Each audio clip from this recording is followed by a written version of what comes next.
The broadcast is now starting. All attendees are in listen-only mode. Welcome, everybody. This is Ruby Sinreich with the Haystack team.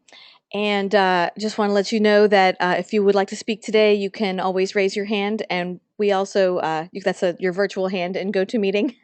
And I will unmute your line. And we also welcome you to join us in the back channel at Chatsy. The URL is on the screen there.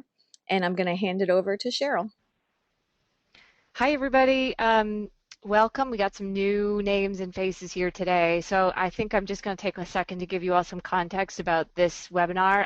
I wasn't on the Mozilla Open Badges call today, so I'm not sure what the introduction was, but for anyone who's just joining us, this is probably our most open webinar. We run these webinars for the DML Badges competition grantees about once, sometimes twice a month.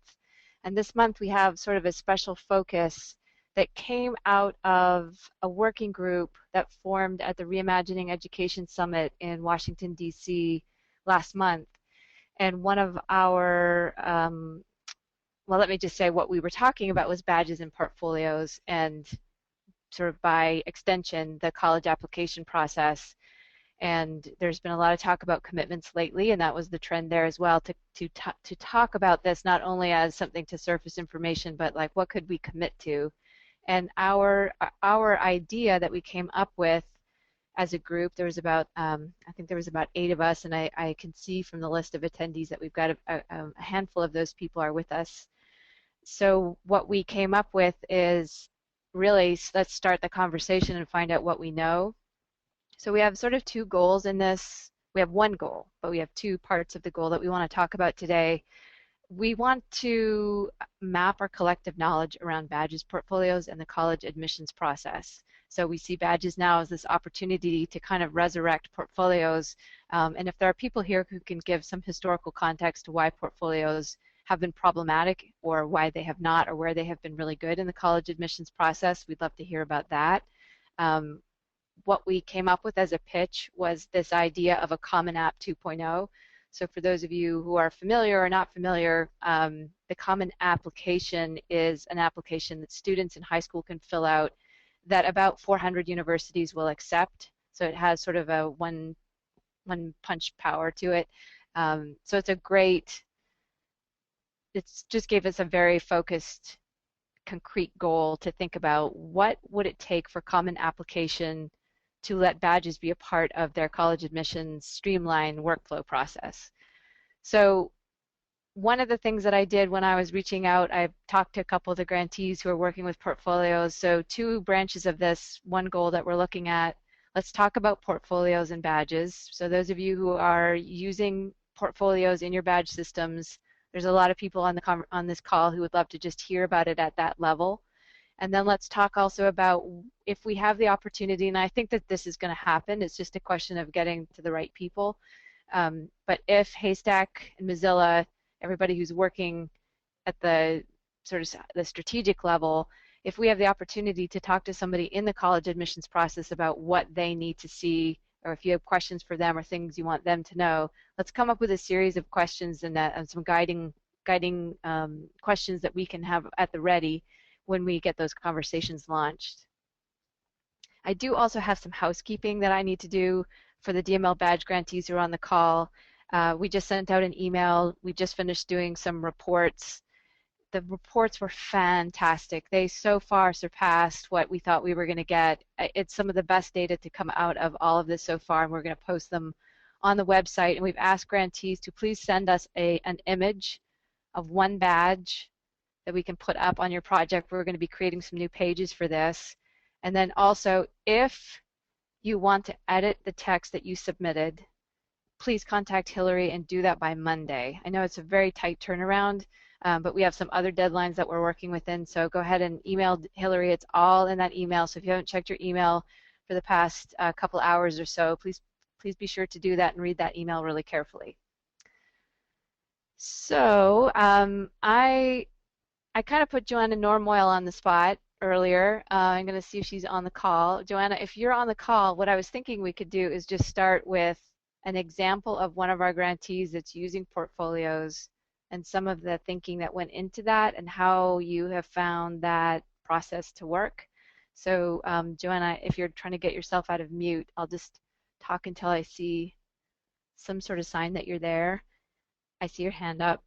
So Joanna, if you want to just go ahead and talk about that, we can start with that. And I want to tell everybody who's on this call, please interrupt, be persistent, put in Chatsy that you have something to say, and we'll have one of those messy webinar, partly muted, but good audio kind of conversations. So Joanna, if you want to go ahead and just talk about the process and talk a little bit about your project for the new people here, please go right ahead. Absolutely. Thanks, Cheryl. Um, so we actually got into doing badges because we had a number of, I mean, this might be true for a lot of projects. We had a number of other goals that we were trying to achieve, and badges seemed to just sort of be that missing piece that would help us make sense of those other goals. And a big primary part of that was thinking about portfolios for our students.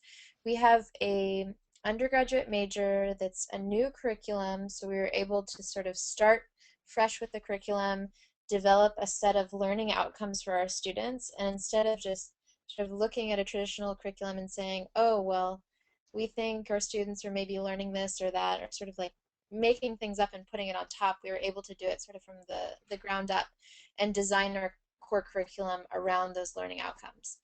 And so then we had this sort of challenge of, okay, well, we all understand that these are the things we want students to learn. How do we help students take ownership over that and articulate some of the things that they're really interested in learning in addition, and integrate across all of the different learning experiences they're having in their formal courses, in workshops or internships or other opportunities that they've sort of selected as learning experiences. How do we help them integrate all of that? So, so we thought badges would be a really great way to, I mean, we knew we wanted students to use a portfolio process to do that integrative work, but we sort of thought it was like dumping everything in a big box, and how do you sort it out and how do you make sense of the organization of all of your different experiences, and badges seem to be a way to get students to do that, to take an individual badge and think about how you might be structuring and relating and synthesizing all of the different parts of your learning experiences and drawing these sort of pathways through what you've been learning and the experiences you've been having, that you're doing that through like a reflective process. So in our system, students are logging experiences that they've had, and then they are attaching their student work to those experiences. And then they're able to take those experiences and work examples and use them to validate or satisfy criteria for badges that they might be working on. And then the idea is that that process is actually pretty socially mediated. First with feedback from advisors and mentors, faculty who are working with the students, and then eventually students being able to do some peer-to-peer learning and supporting each other and thinking about like, oh, we worked on that project together and I think you did a really great job in X, and I'm gonna like give you a thumbs up and validate that criteria or whatever. So those pieces, we can't just do badges, we can't just do the portfolio. It's a very, the two very much need each other to make sense, and then to be able to communicate out all of the richness in the portfolio in a way that's well curated, visually appealing, and it's going to make sense to the consumers of the badges, be they graduate programs, future employers, people who want to work on projects with the students, whoever that is. So if anybody has any questions about what we're doing, I'm happy to answer.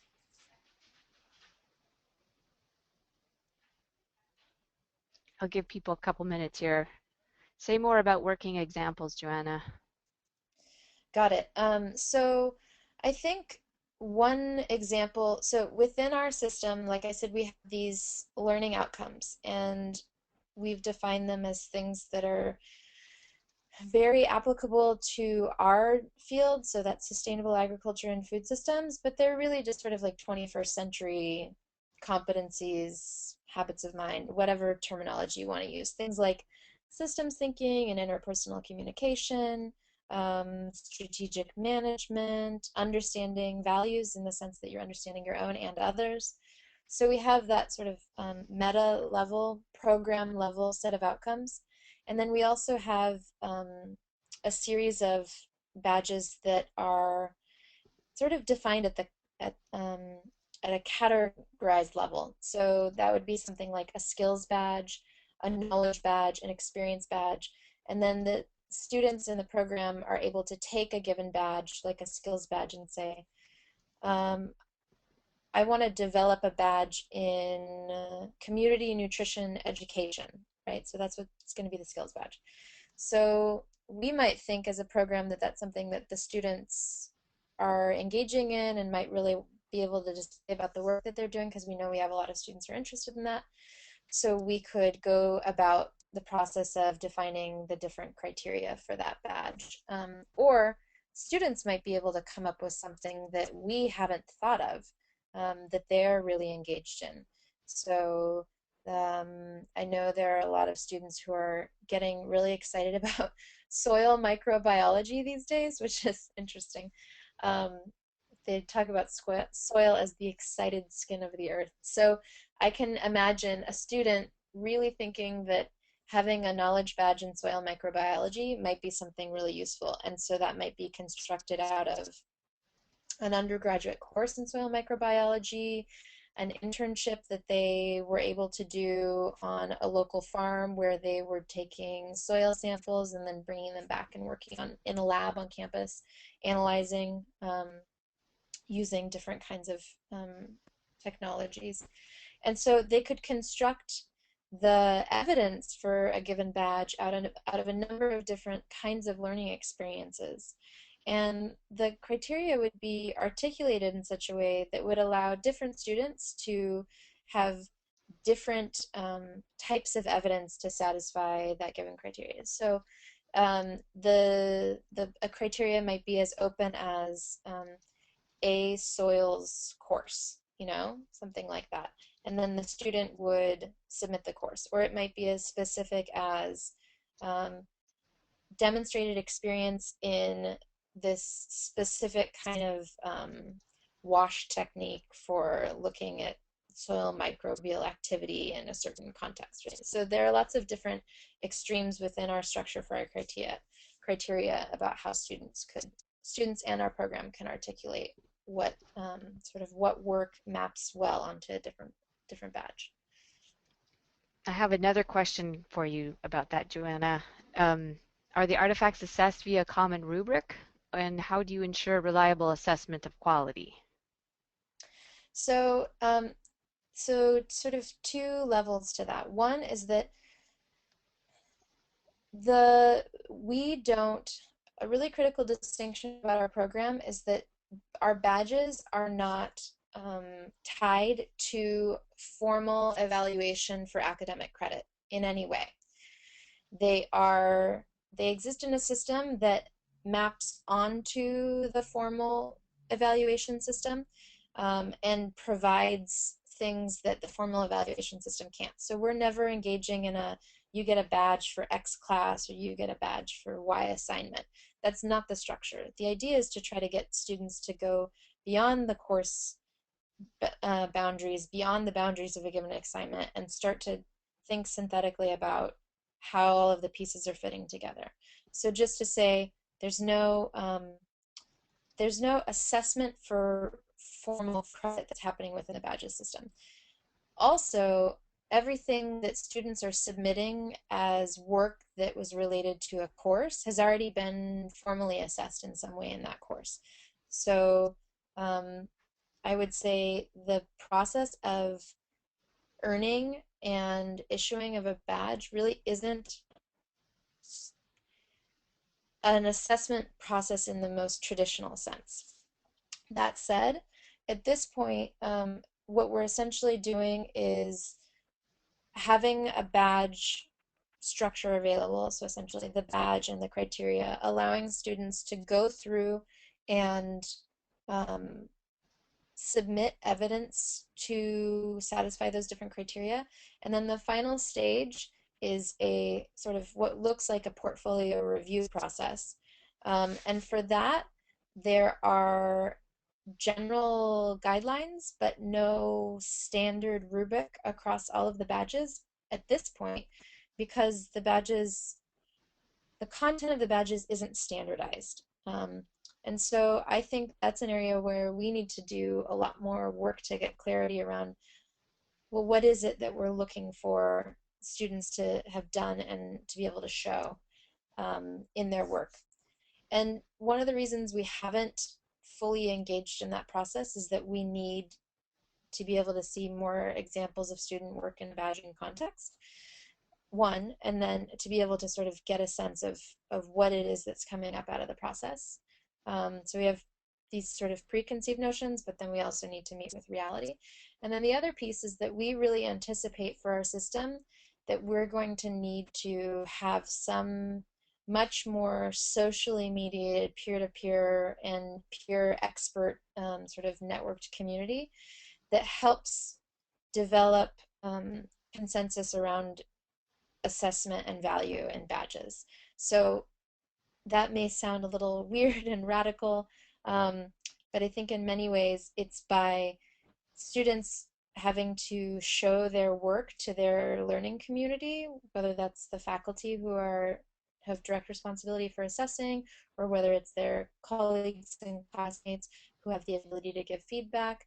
That process of sharing the badge socially before it's formally earned, we think if we can get that process right, that'll help become a part of the assessment structure that we use to decide like when does somebody formally earn a badge. So it's a little bit of a messy answer, but we're trying to um, think about the real mechanisms for motivation and what actually makes an authentic learning experience as opposed to just basically performing a status quo exercise of program authority formally evaluates according to some generic idea of what we think is valuable. And we think we're just trying to push a little bit beyond that paradigm in what we're doing here. So that's sort of So like a theory of change. So one thing I wanted to jump in and say, I've just read all 30 of the reports that all the grantees wrote, and one of the things that I find for somebody who wants to get involved in connecting portfolios to badges, I'm guessing that a piece that they'd like to know, because there's so many topics to unpack in this process, the whole idea of how dialed in your rubrics or your assessment or your portfolio system already is, when it comes to designing the badge system, if you already have those pieces in place and you have that system tried and tested and it's already up and running, you have the criteria, the badge system is going to be a lot, you're going to hit the ground running in a different way than the type of learning experience and co-designing experience and kind of radical experience that you're talking about, Yeah, I right? think so. Yeah, I think so. I think part of it is that we sort of jumped at the chance to be able to do a lot of that exploration this year as a part of the this sort of cohort of grantees and have learned so much from other grantees about our, and have shaped our own thinking about how we want to structure some of these things. So So in for some people ways, I'm sorry, because I'm reading all the questions and I realize I'm just trying to bring people back into the context so they know in case they join the call afterward or why we're talking about this depth to the portfolios.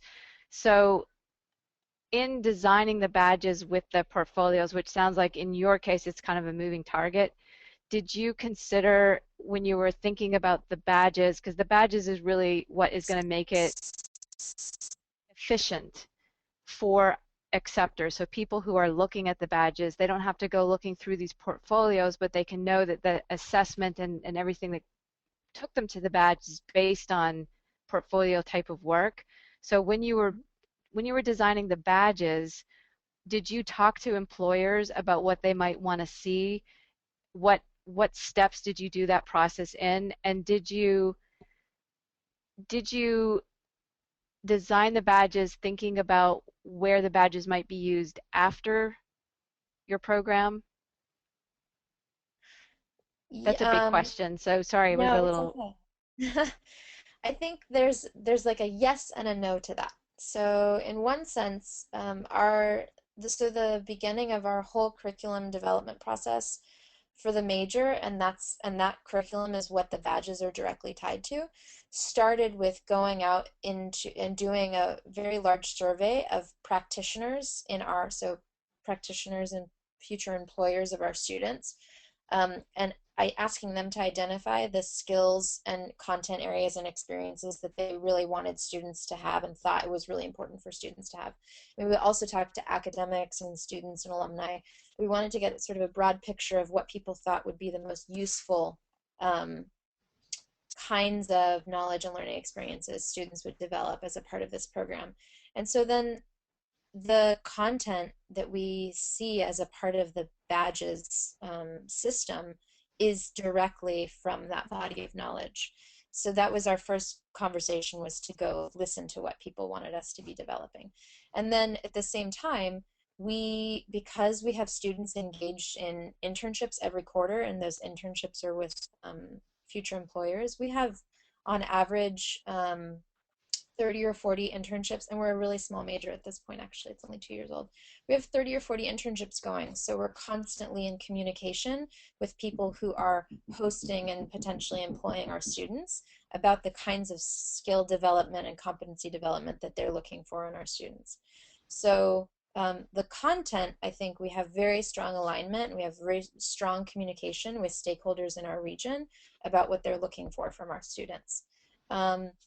What I would say in terms of the badges piece is that there's so much that needs to be, I think there needs to be a critical mass in terms of discoverability, in terms of people knowing where to go to find badges commonly, for students to be able to feel like, I'm going to put this on my LinkedIn profile, and that's not just like some weird thing, lots of people are doing it. Or I just, and so that bigger picture work is something that I think everybody, like you all, are engaged in. And there's a lot of momentum happening right now around that. And I think that will tell us a lot more about how to fine tune our delivery with students, about sort of where to place that information so that it's easily discovered by employers, which is a different question than whether or not the actual meat of the badges is the stuff the employers want. Right. That piece we know, but we don't quite know how it's going to work in terms of the discovery. Excellent. Do we have anybody else? I can see we've got a couple people I know are doing work between portfolio and badges. Are there people on the call who want to talk about that? And go for it if you want to talk about the more technical pieces, or if you want to start moving the conversation toward the college application process, because we're kind of talking about three things here. So if there's somebody who wants to jump in and add something to the conversation and give a different example, because I think Joanna's is like a really deep transformative learning experience. But if there's somebody who wants to talk more technically on the surface level about that, feel free to jump in.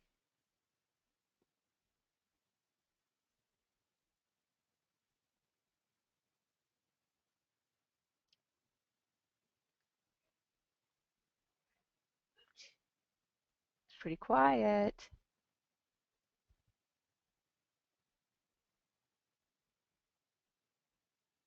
I should also say too that Moodle, that we have some developers, Mahara, Tatara, that are based in New Zealand. They can't make this time because I think it's 4 in the morning for them.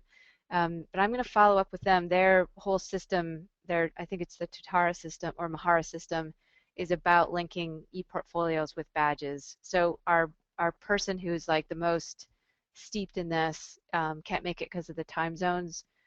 Um, and I may try after this call to find out who's still interested in talking at that level, more on the technical side, and maybe some of the principles of learning and things like that with Richard Wiles is his name, with that group. I may try and set it up, but it would be probably between 4 and 6 Eastern Standard Time. So for those on the East Coast, you'll have to cut into your dinner time to have that conversation. But I think there's a lot of really interesting work going on there, and they've got, I think their system serves something like 68 million users. They're the biggest international open source learning management system. So that's an exciting move forward for for portfolios and badges specifically. I've got some questions, and I don't know if we're the group who should be answering this, or maybe what we need to do is generate questions. But if there's anybody here who knows answers to some of the questions that I included in the email we sent out. What do universities need to know about badges? What can badges and portfolios, how can badges and portfolios work in the college application process? And maybe we're at such early stages, we can't be answering this, but we want to generate these kinds of questions so that when these conversations happen, and it's usually a couple people in a room somewhere, or it's a conference call or something like that, let's generate as many questions as we can so that we can ask those questions and start moving this forward. What questions should we be asking universities about badge acceptance? And maybe that doesn't matter regardless of whether you're a portfolio or you're not a portfolio, but it certainly legitimizes a lot of the work that portfolios have been doing. So go crazy and chatty, or jump in if you have anything that you'd like to add to that. I have to admit, I'm not very savvy about what the college admissions process is. I know that DePaul University, which has been accepting portfolio work before, is now accepting badges. And it's a very, very early conversation, so maybe we can think specifically about how this might work.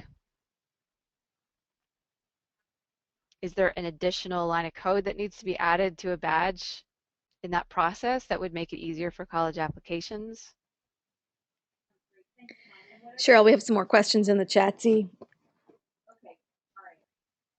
Oh, Carla is saying there's an ePortfolio conference coming up next week in the UK at Epic.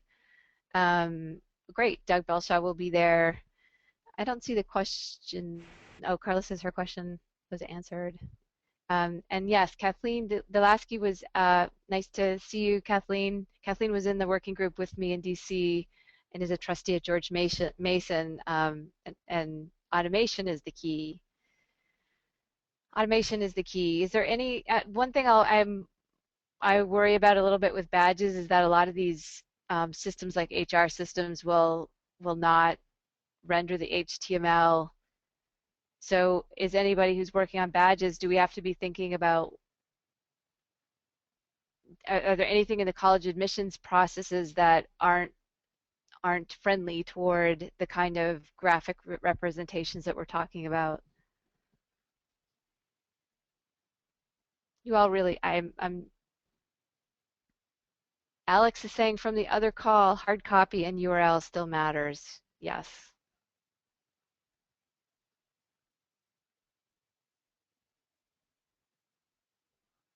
Dan, I don't know if you want to come forward. I don't know if you're as familiar with like the history of portfolio work in terms of assessment and why it seems to me like, at least in our working group, what we talked about is that the portfolios seem to be accepted at some universities, and then suddenly that number started to get smaller and smaller. I think Brown University was mentioned.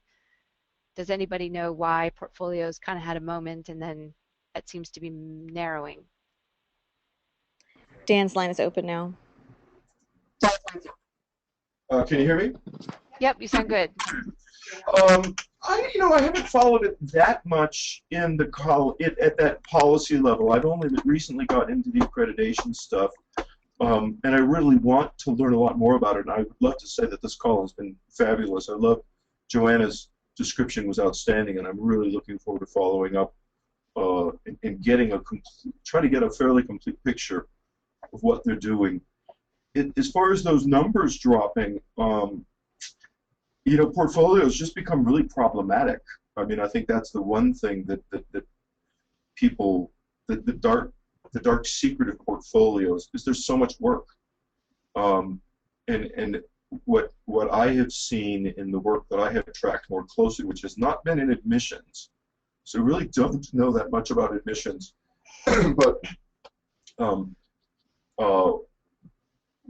our sister campus at Indiana University, the Indiana University, Purdue University, Indianapolis, went hog wild with ePortfolios, this ePort system that they built in, and it's only because, I think in my opinion, but in a lot of people's opinions, there was just this massive top-down institutional push to support them. But in the end, and now this is my opinion, what you ended up with was evidence of how explicit the instructions were and whether students followed them. And really the only claims that I think that felt they could support with what they had produced was whether or not this person was qualified to make e-portfolios. It was very difficult to make any to make any judgments about it. And I think that happens in a lot of places. People realize that there's so many issues. The whole issue with digital, people just remixing other people's artifacts and putting them up as their own, that becomes problematic. So doing high stakes things with portfolios, I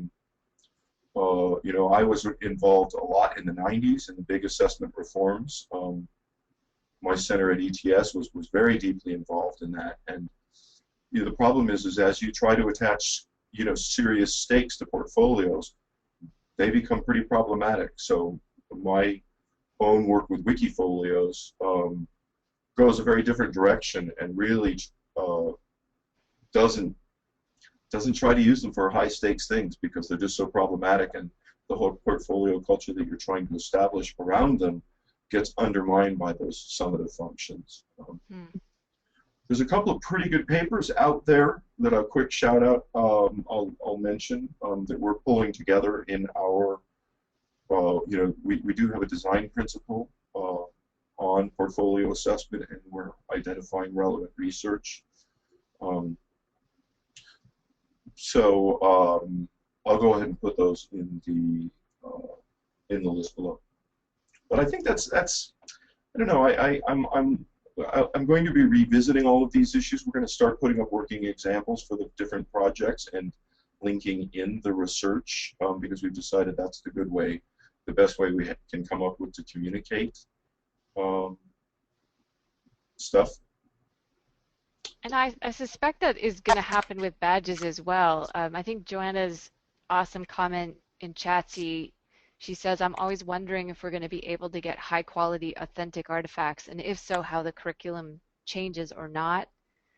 I suspect there's going to be a little bit of that happening with badges as people get a sense of whether or not the badges represent high quality learning or mastery or competence or proficiency or whatever you want to call it. Yeah, it really gets at, I actually, if those of you who are interested, there's some nice chatter on the Haystack assessment principles blog that went up. David Gibson and I have gone back and forth, and I've talked up Carla's piece on validity quite a bit. It's getting pretty deep pretty fast, and I think there might be lots of people here might be interested in that argument. But I think that Carla really nailed it. The whole thing is credibility. I mean, are these things credible? And what I think is so important about her post and her point to B.J. Fogg's work is that the credibility will be crowdsourced. Networks are going to construct, whether or not these are credible. Now, an individual admissions officer may well have an opinion about it, but that opinion is going to be fundamentally shaped by what other admissions officers think and what sort of the community is beginning to conclude. Yeah. I'll just say that one of the things I'm really interested in, and this goes to what Carla was just writing in Chatsy, badges reanimate the idea of portfolios, that definitely the institutions that are supportive of competency-based models, which I think is happening much more internationally than in the U.S., and within the U.S. is happening regionally, that this is an opportunity to start thinking about what is credible in portfolio type of work. So it does feel like there's another opportunity here, and I think that this is our moment, but I also think that there are going to be portfolios that aren't necessarily as, I'm going to use Joanna's word, radical as what she was talking about. There are going to be portfolios more like what Kathleen was saying about in the arts, where performance or visual product is key and subjectivity is expected. I think that's also, colleges that are looking for that and are familiar and already understand what that means are probably going to accept badges much more readily, because that's just going to be part of the culture of how you look at an artifact. I've got another question here, and I'm not sure, I'm just going to throw it out there because I don't know if it flows right into the conversation, but it's a really good one from Taylor. And Taylor White was also in our working meeting. And she's saying, when you are talking about accepting badges, what do you mean exactly? So we've got a range of people here that are getting their heads around badges. So our group has been talking about this for a long time. So let's just go back to the beginning and talk about what we mean when we say accepting badges. And when I say accepting badges, I'm thinking of some kind of quasi-formal, if not entirely formal, institution or employer who's going to recognize them as credible or valuable, or are providing information that's better than the current system of grades, or however it is that you're assessing somebody's reputation without actually knowing them. And Taylor, feel free to follow up with that if that's not a good enough answer. And given that it's not a credit, are they treating badges like extracurriculars? And I'm not sure if that's also coming from Taylor.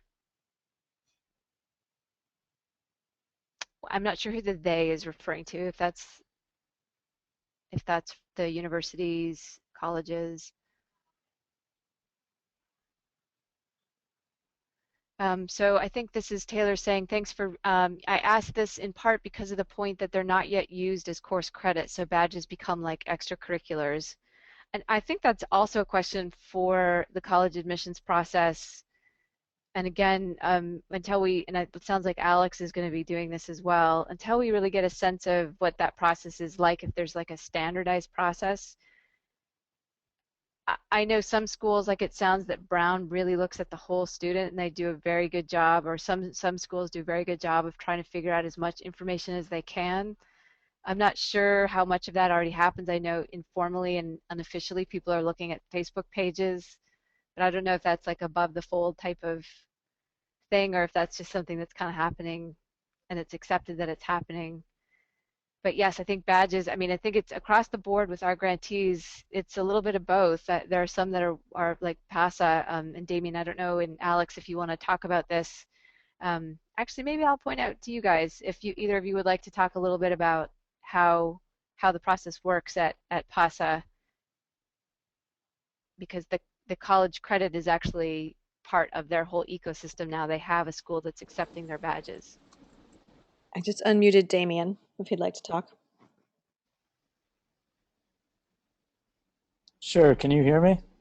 Yep. Great. Oh, and just let me know that the audio has been breaking up a little bit on my computer. And I see we're joined by Rob Pecchia, who's from PASA.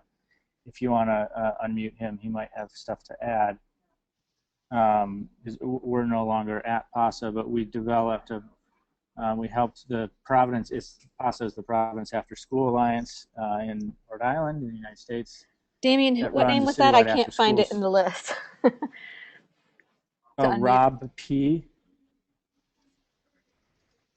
On Chatsy. Oh, he's not in the GoToMeeting. I don't know if he's on the webinar. Oh, okay. Sorry. Well, Rob, feel free to type in comments. Providence After School Alliance developed a badge system for after-school programs that, we're recognizing the learning in 10-week after-school workshops like Android apps or around Debate League or Environmental Science that were aligned with National Common Core standards. When the badges were presented to the district's curriculum leads, they were then able to sort of see the criteria, the rigor, the quality tools in play, and the alignment with their curriculum standards so that they could receive credit. And that's sort of just the basics of how those were working.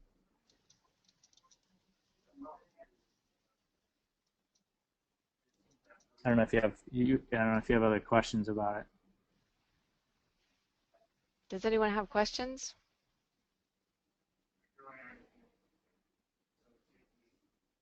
So Robin had made a comment also. I'm just trying to follow it here. So Robin is with Computer Science Student Network out of Carnegie and Pittsburgh, University of Pittsburgh, that they're building computational artifacts that students can load into their badges. That sounds very interesting. And Robin is saying he might not, his technology might not work. So let's see if we can get Robin. Can you hear me? We can hear you. Yep. Oh, good. Technology is magic. So Except when it's not. We've really bought into this badge pathway, and we've aligned our materials with college level, freshman level CS courses. I think I hate to be a naysayer, but I think it's a pipe dream to get colleges to accept badges for credit, although that's what we're trying to do. There's just so much job protectionism at the college level that people are afraid that they're going to lose their job if they don't get the opportunity to actually teach that course. But what we've been trying to sell people on is that these kids would be able to come in and then they'd be able to take an advanced course. So there's so many things to learn. What we're trying to do with our badges, first of all, we use the pre and post assessments and have both formative and assessment badging opportunities along the way, but our goal is to have kids be able to put lots of computational artifacts into their own badge and load them up there, and then if somebody were to look at it and then call them on it, then they'd have to be able to explain it. And I put a link in that kind of demonstrates that. Yeah, and I think that's getting to Kathleen's comment in Chatsy about the large public colleges and universities needing a standardizable review system that works at scale. That's yeah. Yeah, that sounds to me like your example of portfolio-based work. And I'm glad you said this because I actually I wasn't thinking of C2SN as a portfolio. So I just had a shift in thinking about this because I agree with Kathleen. Like when I think portfolio, I don't think standardized. I think like awesome learning, great learning experience, a lot of reflection, good artifact to show. But in terms of the acceptor piece, the college is looking at that. I think, wow, that's a lot of work. So it's great that you're working on this. Well, the other thing that we're trying to do is we're trying to get industry partners to recognize the badge as something that's valuable, and so we're trying to drive it from a couple of different directions. We're hoping that if industry partners recognize it as important, that the colleges will also recognize it as something that's credible. We've conducted a whole series of datums in another research project where we aligned the types of algorithmic competencies that we're trying to teach with the same things that industry felt were important. And so we'll see how it goes. I think, colleges are so expensive, it would be great if we could somehow come up with a series of highly credible badge pathways that would allow kids and adults to demonstrate competency. Yeah. I'm wondering too, like you didn't use the word portfolio, and I'm wondering, is that a loaded word? Is artifact or evidence what we're really talking about? And portfolio is that going to bring with it a lot of baggage if we start talking? Is that going to shut down the conversation, I guess, if we start using that as a foil for just throwing it out there? Nobody needs to answer that, but I don't have an opinion with that. I just use the terms that we continually throw around, which is evidence and computational artifacts. I think it's something for our community to think about. I just wonder if like portfolios have been pushed off into a corner and it will take more work to get that word back and accepted. It's a marketing thing. Change the word, maybe. You can change the way people think about it. Dan is saying I think we as a community should insist on artifact. All right, so we got our marketing speak here. We do have some other people, and please interrupt. If anybody has a question, just raise your hand in GoToMeeting and Ruby will let you through. But I can see in Chatsy also Tony Cook, who's with 4-H, also has a way of looking at portfolios. Robin, did you want to say anything else before I hand it over to Tony? No, thank you. Okay, thanks for chiming in about that. Tony, do you want to, sorry, I'm putting everyone on the spot. If you're a DML grantee, I'm putting you on the spot. Tony, do you want to say something about your use of portfolios? Sure. While Auburn hasn't moved very far in regard to digital badges as a university or institution, it's certainly something that we've considered in the 4-H badges effort, talking with USDA and other universities. Certainly, since 4-H is part of the infrastructure and we engage kids at local levels in every county across the country, it just seems logical that academic units could create pre-college level courses that could, lead to some credit somewhere along the way, and badges we think would fit well in that scenario. The other part of my comment had to do with, traditionally 4-H has used record books, and I've seen record books that could be 6 inches high with all the stuff that they put in them. Well, a portfolio could be over time would be a collection of their learning experiences or whatever they've done over their academic career or even their life.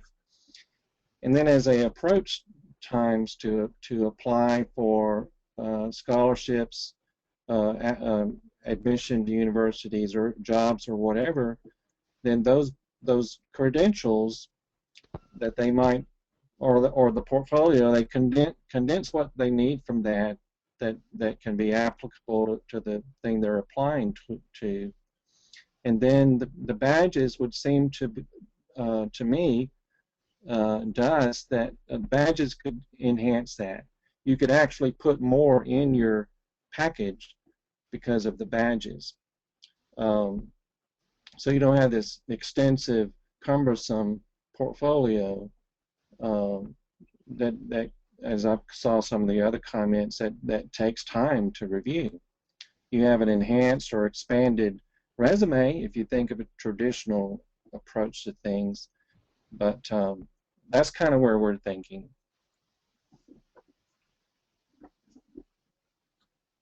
I have another Alex Molina who's with PASA as well.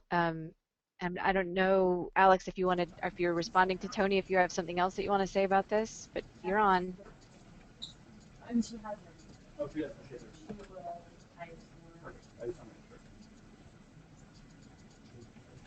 Alex, are you there? Your line is open, Alex.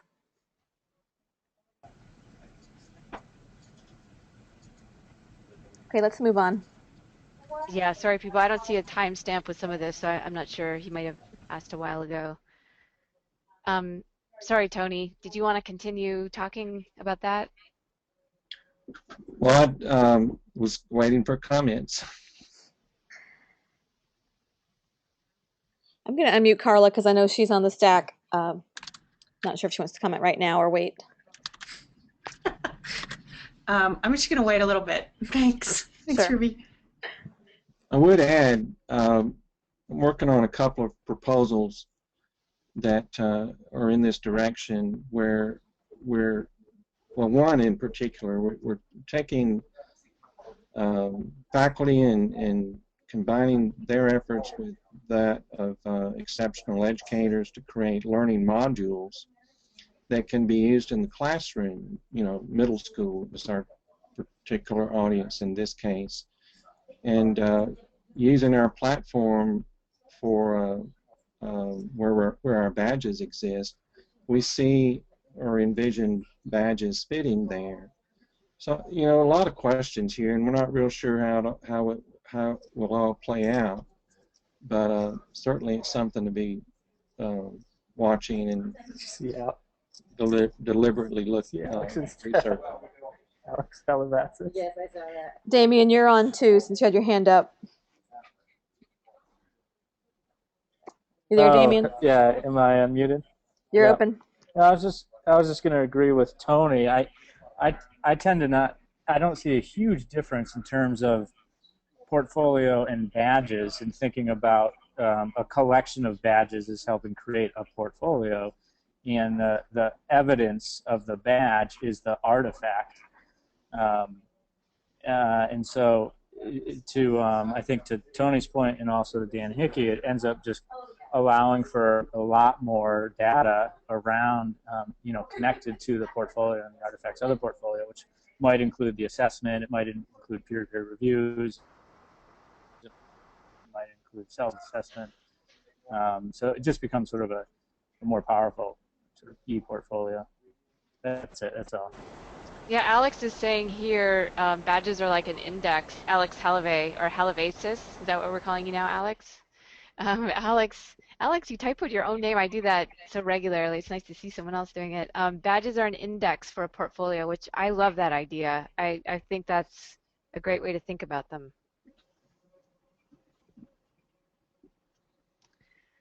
Who else do we have here that we can pick on? I think, Matt, who's joining us, he was also in the DC conversation, and I guess we're referring to it now as the DC conversation, and is with Hive Philadelphia, Pittsburgh. I'm sorry, Matt.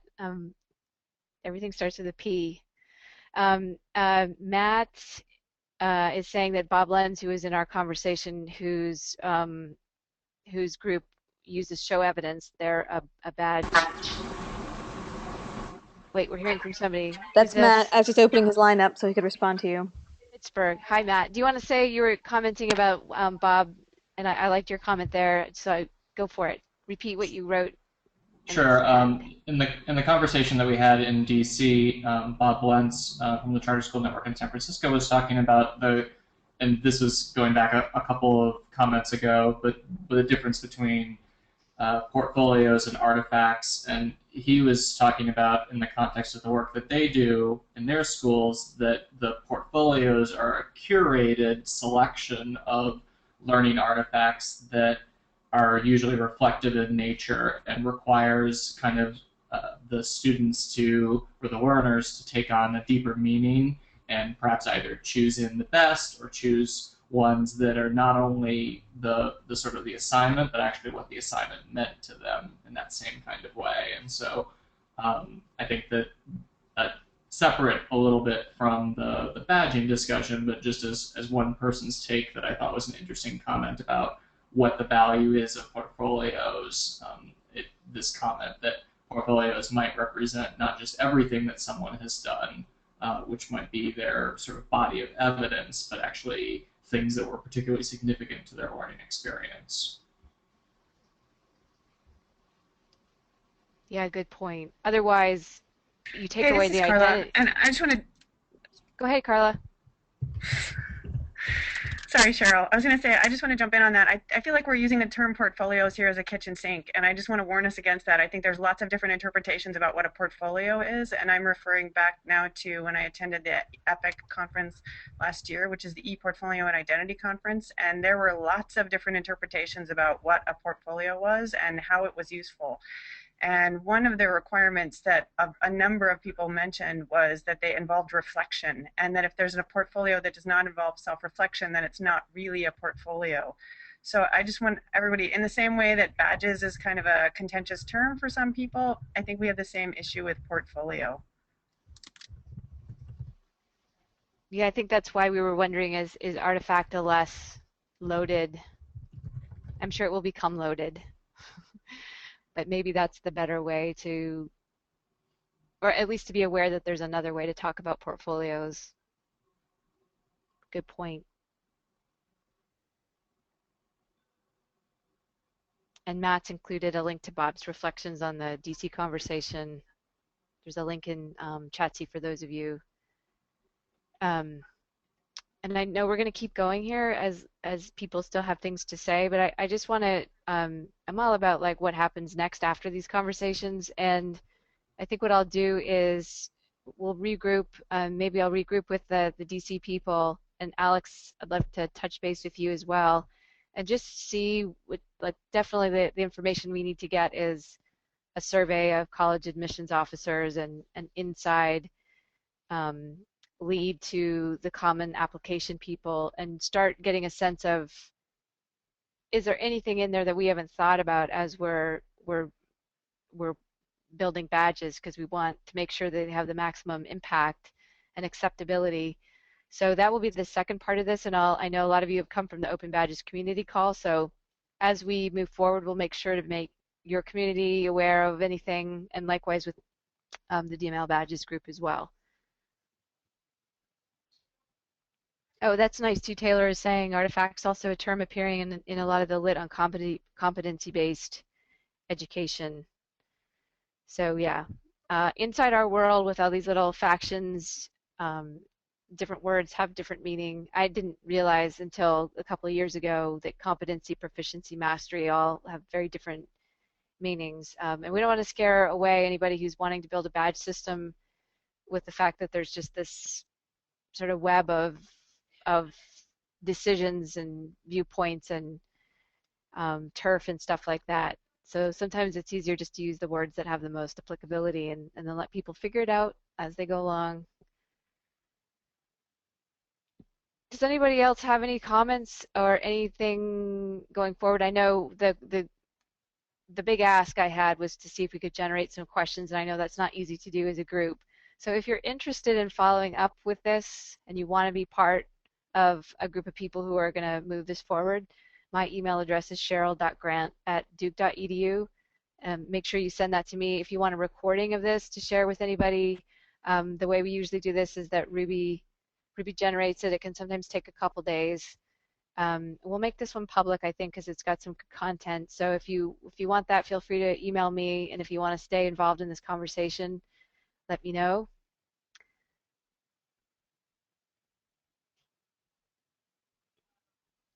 And I hope all of you are watching what's going on in Chatzy, because there's a lot of really good resources being thrown in there. Dan just tossed in a nice one about the shortcomings of portfolios in university settings.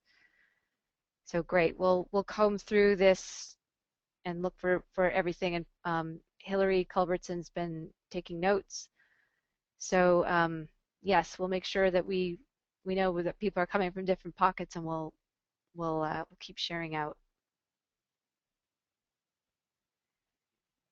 All right, anybody, if you have any questions or comments, now is your time. Otherwise, we're going to pull the plug.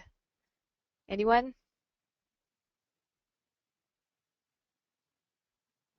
Cool, great. Great to talk to all of you, and thank you so much. This has been awesome. Go Blue Devils. No, I'm from UNC. You can't say that. Go Heels.